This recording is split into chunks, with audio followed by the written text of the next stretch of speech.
What is up again, everybody? Man, I have like one busy week at work, and then we just get this deluge of cards, of brand new Arcane Rising cards.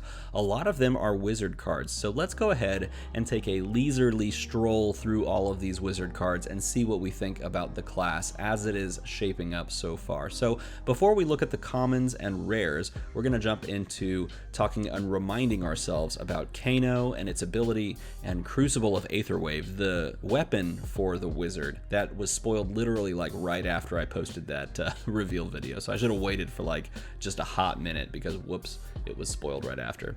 All right, so Kano Drakai of Aether, just a reminder, 30 health, 4 intellect, instant, pay 3, look at the top card of your deck. If it's a non-attack action card, then you can banish it, and if you do, you can play it as if it were an instant. So it basically means if you pay 3 and take the top card of your deck off and then banish it, you can play that on your opponent's turn, or you can play that without paying for it as regards to like using your only action point for your turn, right? So your action points are limited to 1 per turn unless you use like go again to gain another action point. This is a way to get a little bit around that and to play stuff on your opponent's turn. Crucible of Aetherwave, the weapon, is a 2-handed staff, a wizard weapon, that says once per turn instant. So again, you can use this on your opponent's turn. Pay 1, and then the next card that you play this turn with an effect that deals arcane damage instead deals that much arcane damage plus 1. Is that very good? It doesn't feel super good until you look at some of the cards it can apply to, and then it starts to be a little bit more powerful than you would at first think. And it works pretty well within the class itself because you're going to be doing a lot of things that want your attacks to be buffed by a little bit of arcane damage. So with all of that in mind, let's go ahead and jump into the common and rare wizard cards. And let me make sure all of this other stuff just goes straight away, gets all the way off my back so that we can see these really cool cards. Okay, I'm going to go from the top left all the way to the right, and then the bottom ones. The top cards are actually the rare cards, and the bottom ones are the common cards that have been spoiled so far. If I missed a card, like a wizard card, if it's like just doesn't show up, I apologize. Let me know in a comment below and I can make a separate video talking about that one as well. But I'm going to jump right into it. Absorb in Aether is a 1-cost blue pitching, so pitches for 3 resources, wizard defense reaction, and this is the only defense reaction that we've seen in the wizard class up until this point. And they have said that wizard is not going to have very many defense reactions, if at all, so here's 1 and we may only get 1. It defends for 2, and it says the next card you play this turn with an effect that deals arcane damage instead deals that much arcane damage plus 2. So what does this mean? Well, it does not defend for a ton. It's going to feel a little bit bad when you play this down paying 1 and only soak up like 2 damage. So if you're playing against the old school Welcome to Wrath heroes, like for example, you're playing against Guardian and they use Dominate, well, you're going to take a lot of damage generally. But the cool thing about this card is this, right? Say they commit a bunch of their resources to their first attack, and it's clear that they're planning on doing a second attack afterwards, which we can assume is going to take more resources. If you play this to defend some of it from their first attack, some of the damage, all of a sudden they have to look at this and go, okay, well, if I spend all of my resources in my hand and on, the field or whatever you want to call it to play this second attack, then I am opening myself up to my opponent playing Kano, using the Kano ability to play an instant attack or an instant, action on my turn, dealing me arcane damage plus 2. And if I don't have any other defense against that in hand, after I've expended all of it, if I've used it all up, then I can only defend with like null rune equipment. And if I feel comfortable with that, then sure, I'll just throw the second attack down. But maybe they don't feel comfortable with that. Maybe they worry about whatever card you have in Banish or on top of your deck, and they just choose not to push that extra little bit of damage. This makes your opponent really make tough decisions, and I find that extremely cool. It's a really, really cool design. All right, the next one is Aether Spindle. Aether Spindle is a 2-cost Pitching for red, this version at least, wizard action, defends for 3, which is kind of rare in this class because it looks like, well, you know, about half of these are defending for 3, and the other half, well, I don't know. It could be a lot of them defend for 3. I do see several of these that defend for 2, though, the ones that I'm seeing on screen. Defend for 2.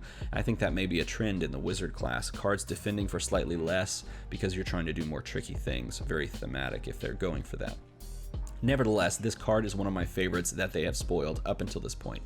It says, deal 4 arcane damage to target opposing hero. Then it has the ability Opt X, where X is the damage dealt by Aether Spindle. And this is after they've, you know, soaked some of that up with whatever means they're going to use. If you don't remember what Opt X is, or Opt in general, the keyword, look at the top X cards of your deck. You may put them on the top and or bottom in any order. So it allows you to basically just cycle through your deck, putting things that you care about on top of your deck, so that you can then use the Kano effect to put them into Banish and then play them whenever you want. And the fact that this already starts out dealing 4 and can then be snowballed or fireballed, someone put online, which was really clever. You can then make it larger and larger and larger by playing some of these other cards that we're about to see, or even just using the weapons effect, makes this Opt ability really, really powerful. So I say look out for this one whenever you open packs if you're playing in sealed, because this is definitely one of those that you want to consider playing wizard if you come across several of them. Next up, we have Stir the Aether Winds, a 2-cost pitching for red, this version, wizard action that defends for 2. And it says you may play your next wizard non-attack action card this turn as though it were an instant. And if it has an effect that deals arcane damage, instead that effect deals that much arcane damage plus 3. So it's really interesting to think about this card because you can play this, and this is true of many of the cards in Wizard, you could play this on your turn, boom, and you would use the action point, but then you can play an instant before you finish your turn. So this actually gives you the ability to play something as an instant from hand, which is cool. You could also put this with the Kano effect into your, this is crazy, you can put it into your Banished and then play it on your opponent's turn, allowing you to then play your next wizard non-attack action card as an instant. So you're playing 2 cards on your opponent's turn. So your opponent has to go, okay, well, if they have, Stir the Aether Winds down, I'm pretty sure this works. Tell me if I'm wrong. I could be wrong, but this seems hilarious to me. If they play that on my turn as the, opposite player of a Kano wizard, if they play that, well, then I just probably not going to do anything on my turn, hold whatever defense that I have possible in my hand, save all of my resources, because they're going to smack me for something ridiculous from their hand, and basically I'm just going to end up passing, which is kind of crazy. If that's not how it works, if I somehow got that wrong, let me know in a comment below, but this card seems really good on your opponent's turn. It's even pretty good on your turn. It just uses up your action point unless you, again, play it from Banished. It's a really cool effect. It does cost a lot, though, so you have to keep that in mind as well. Okay, now on to the 2 commons that we know of. This one is Aether Flare, cost 1. It's a wizard action, defends for 3. Like I said, it's a common. This is pitching for red. We can assume all of these have cycles, so the yellow and the blue options as well. This one says deal 3 arcane damage to target opposing hero, and the next card you play this turn with an effect that deals arcane damage instead deals that much arcane damage plus X, where X is the damage dealt by Aether Flare.